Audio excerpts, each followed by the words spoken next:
Here we go again. This is Biyahe ni Johnsky. Ang karugtong sa Ang Ningning ng Buhay ni Leno. Dito natin matutunghayan ang kanyang pagsisid. Habang si Leno ay maraming nakuwang mga isda, nakakita siya ng giant pearl. Dali-dali siyang umuwi at ipagkausap sa kanyang matalik na kaibigan. Tomas, tingnan mo, napakalaking perlas ang aking nakita. Ito na yata ang kakayaman namin. Tingnan mo talaga, Tomas. Siguradong mapapagaling ko na ang aking ina na may sakit. Napakalaki ba naman ang perlas na ito? Tara, at ating dalhin sa bayan.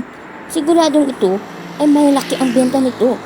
Lingid sa kalaman ni Leno na matutulungan siya ni Tomas na kanyang matalik na kaibigan.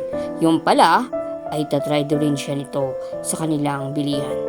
Leno, dito tayo sa sinasabi kong bilihan ng perlas. Siguradong malaki ang benta nito at siguradong ikakayaman mo na nito. Balato ko ha! Abangan sa Ang Ningning ng Buhay ni Leno. Maibibenta kaya ang malaking perlas sa malaking halaga at yun na kaya ang magpapayaman sa kanila.